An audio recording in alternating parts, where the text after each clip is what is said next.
Dysphagia. तो इसका मतलब होता है कि निगलने में कठिनाई होना। तो भोजन या पानी पीने में यदि दिक्कत महसूस हो रहा है तो यह डिस्फेजिया के अंतर्गत आता है। और डिस्फेजिया अपने आप में कोई बीमारी नहीं है, लेकिन कई कारणों की वजह से ऐसी समस्या पैदा हो जाता है। जैसे गले या भोजन की नली में सूजन है, तब पर भी ऐसी समस्या हो सकता है कि भोजन निगलने में कठिनाई हो।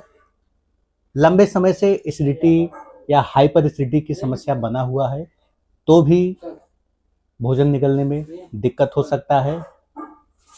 गले या भोजन नली की मांसपेशियों का कमजोर पड़ जाना तो यह भी एक विशेष कारण है जिसकी वजह से भी यह समस्या पैदा हो सकता है। तंत्रिका संबंधी बीमारी जैसे पार्किंसन डिजीज या स्ट्रोक है तो ऐसे मामलों में भी यह समस्या पैदा हो सकता है। गले या भोजन की नली में गांठ या अन्य रुकावट है तब पर भी डिस्फेजिया जैसी समस्या हो सकता है। उम्र बढ़ने में निगलने की क्षमता का कम होना तो यह भी एक विशेष कारण है कि कभी कभी ज़्यादा ओल्ड एज में भोजन निगलने में का क्षमता कम होने पर ऐसी समस्या हो जाता है। इसके जो लक्षण है तो शरीर में इसके कई लक्षण दिखाई पड़ते हैं, जैसे खाना या पानी निगलने में कठिनाई होना, तो यह बार बार धीरे धीरे प्रकट होने लगेगा। गले में अटकने जैसा महसूस होना तो ऐसा भी लक्षण दिखाई पड़ता है। निगलते समय कभी कभी असहजता या हल्का फुल्का दर्द जैसा अनुभव होना यह भी दिखाई पड़ेगा। बार बार खांसी या घुटन जैसा महसूस होना तो ऐसी भी समस्या शरीर में प्रकट होने लगता है। खाना खाते समय आवाज़ का बदल जाना तो कुछ मामलों में ऐसा भी लक्षण दिखाई पड़ने लगते हैं। बार बार भोजन मुंह में वापस आना तो यह भी एक प्रमुख लक्षण है, ऐसा भी लक्षण प्रकट हो सकता है। वजन कम होना और कभी कभी खाने के बाद गड़गड़ाहट जैसी आवाज़ में हल्का उतार चढ़ाव की स्थिति बनने लगता है। अब चलिए बात करते हैं, यदि ऐसी समस्या है तो कुछ मामलों में, जैसे अगर ऐसी समस्या कभी कभी पैदा हो रहा है तब तो ठीक है, कोई बात नहीं, आप थोड़ा परहेज करेंगे तो शांत हो जाएगा। लेकिन यदि सांस लेने में कठिनाई हो रहा है, भोजन निकलने में कठिनाई हो, बार बार घुटन जैसा महसूस हो, तेजी से वजन कम हो रहा है, तो ऐसे मामलों में तब फिर देर नहीं करना चाहिए, तुरंत डॉक्टर से मिलना अनिवार्य होता है। इसके साथ साथ कुछ सावधानियां भी बरतें, क्योंकि अगर सावधानी आप नहीं बरतेंगे तब पर भी दवा चल भी रहा है और आप ध्यान नहीं देंगे तो फिर भी कभी कभी यह दिक्कत पैदा हो सकता है। तो इसके लिए आपको करना क्या है कि भोजन के वक्त सीधे बैठना, क्योंकि कभी भी लेट कर या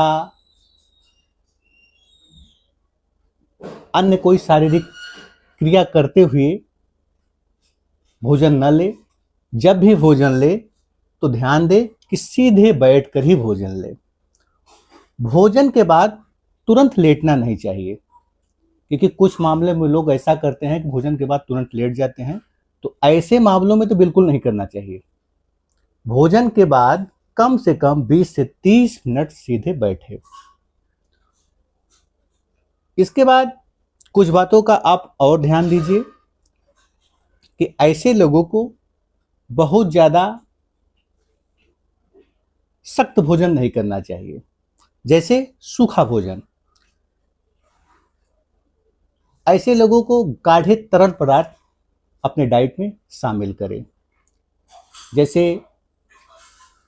हफ्ते में आप कम से कम 2 से 3 बार आप खिचड़ी का सेवन करिए, दलिया का सेवन करिए, सूप का सेवन करिए।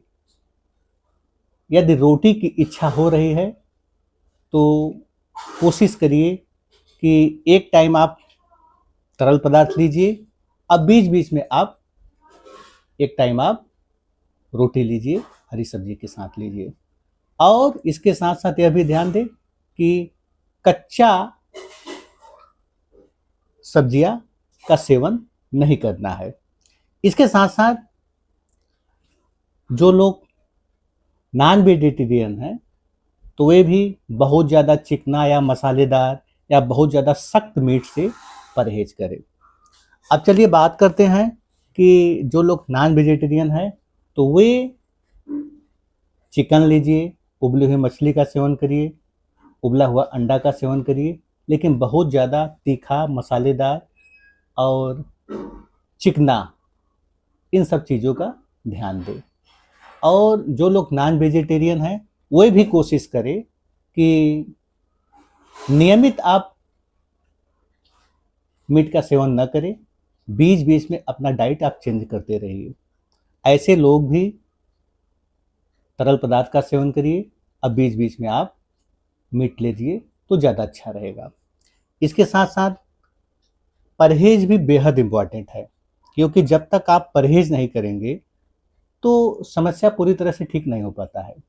इसमें करना क्या है कि मसाला, चिकना, सूखा भोजन, कच्ची सब्जियां, सूखे मेवे जैसे ड्राई फ्रूट, इन सब का सेवन कम नहीं करना है।